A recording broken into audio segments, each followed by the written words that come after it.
Hello मंगलवार। तो आज हम जानवर करने वाले हैं प्रेडेटरी मैरिज का पार्ट नंबर 3। पार्ट 3 की शुरुआत वहीं होती है जहाँ पार्ट 2 का एंड होता है। हम देखते हैं हमारी फीमेल लीड सोच रही होती है कि ब्लेन की वल्गरिटी भी आज तक मुझे इतनी अफेक्ट नहीं कर पाई, और हमारा मेल लीड उसको किस करने लगता है। धीरे धीरे करके वो उसके कपड़े उतारने लगता है और बोलता है, तुम कितनी पतली हो, तुम ठीक से खाती नहीं हो क्या। हमारी फीमेल लीड शर्माने लगती है और बोलती है कि बात करना बंद करो और बस मेरे कपड़े उतारो। वो बोलती है कि देखो ऐसे बात मत किया करो। तो हमारा मेल लीड बोलता है, कैसे। तो वो बोलती है कि लेट्स हैव सम फन। हमारा मेन लीड फिर वायलेंट हो जाता है और फिर बोलता है कि you have to forgive me master, I am just a lowly poor. वो यानी कि गवार वगैरह होता है। और वो बोलता है, तो क्या मुझे मेरे मास्टर के लिए खुद के कपड़े उतारने पड़ेंगे। हम फिर देखते हैं हमारी फीमेल लीड की फर्स्ट नाइट कंप्लीट हो चुकी होती है और वो सो के उठती है। वो सोचती है ये कोई सपना नहीं है।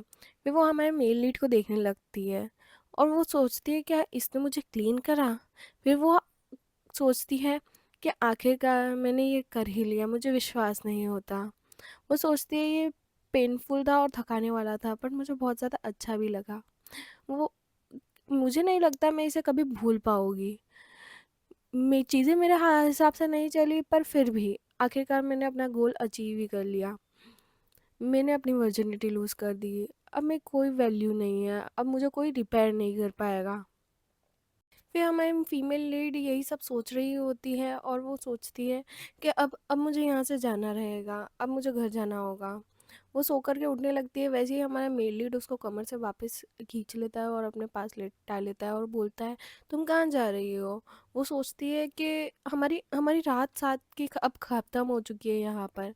और वो बोलता है, हाँ तो फिर तो हमें एक और बार करना चाहिए। हमारी फीमेल लीड ये सुनते से शर्माने लगती है, बोलती है तुम क्या बकवास कर रहे हो। वो हमारी फीमेल लीड हमारी मेल लीड की बॉडी को देखने लगती है और वो सोचती है इसकी बॉडी तो पूरी क्लीन है।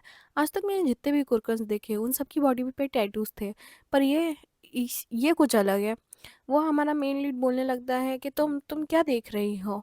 तो वो बोलती है कि तुम्हारी बॉडी पे टैटू क्यों नहीं है, और तुम दूर हट के थोड़ा बात करो मेरे से। हमारा मेल लीड उसको वापिस अपने पास खींच लेता है और उसके गाल पे किस करने लगता है। और फिर हमारी फीमेल लीड को बोलता है, चलो ठीक है एक डील करते हैं, तुम मेरे सवालों का जवाब दो, मैं तुम्हारे सवालों का जवाब देता हूँ। हमारा मेल लीड उससे पूछने लगता है कि यहाँ पे ईस्टिया किंगडम में प्राइड की प्योरिटी क्या मायने रखती है, मतलब क्या चीज़ है ये। तो हमारी फीमेल लीड उसको एक्सप्लेन करने लगती है कि ईस्टिया किंगडम में ब्राइड की प्योरिटी ही हर चीज़ से ज़्यादा वैल्यूबल है। जितनी हायर ब्राइड की प्योरिटी रहेगी उतना हायर उसके फैमिली का नेम होगा। हमारे यहाँ पे अगर अगर किसी ब्राइड की प्योरिटी नहीं रहती है शादी से पहले तो उसे तलाक भी दिया जा सकता है।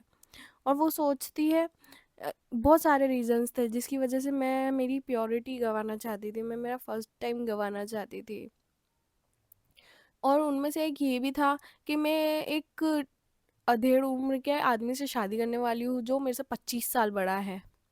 मैं मेरी रॉयल फैमिली पे एक दाग बनना चाहती हूँ, मुझे ऐसे ही किसी को बेच देने के लिए जैसे कि मैं कोई हाई क्लास ट्रॉफी हूँ। मेरे को बस इसके बाद मेरी लाइफ, इतनी डिफ़िकल्ट लाइफ, ट्रॉमेटाइजिंग लाइफ को एंड कर देना है। और हमारा मेन लीड सोचता है मैं इस चीज़ का आंसर नहीं दे सकता। और वो बोलता है हमारी फीमेल लीड से, क्या तुम भागना नहीं चाहती, भाग जाना। हमारी फीमेल लीड सोचने लगती है और बोलती है, वैसे ही रॉयल फैमिली अंदर से पूरी तरह सड़ चुकी है, अगर मैं भाग जाती हूँ कहीं चली जाती हूँ तो वो एकदम से गिर जाएगी। अगर मैं मेरा मन बना भी लेती हूँ, नहीं, अगर मैं लकी हो भी गई और किसी ने मेरी अ, मदद कर भी दी, मुझे ऑफर कर दी हेल्प, मैं मुझे नहीं लगता मैं भाग पाऊँगी। और मुझे भागना है भी नहीं। मैं पूरी तरह इसी मेरी ज़िंदगी भागती नहीं रह सकती। भागने से अच्छा मैं मेरी फैमिली से रिवेंज लेना चाहूँगी। और इवन मोर, फैमिली के लिए मैंने मेरी पूरी लाइफ सेक्रीफाइस कर दी। और मैं बस मरना चाहती हूँ। हमारी फीमेल लीड ये सोचने लगती है। मेरे को बस एक लास्ट चीज़ करनी है और उसके बाद मेरी ज़िंदगी का अंत कर देना है। वो ये कह कर के बिस्तर से उठने लगती है और बोलती है, आई आई वॉन्ट टू डाई। और यहीं हमारा थर्ड पार्ट का एंड होता है। अगर आपके मन में कोई भी सवाल हो इस मांगा से रिलेटेड, या आपको कोई सी नई मांगा एक्सप्लेनेशन चाहिए, तो आप मुझे कमेंट में बता सकते हैं। तब तक के लिए आप लाइक करें और शेयर करें। Thank you. सब्सक्राइब भी करना, हाँ।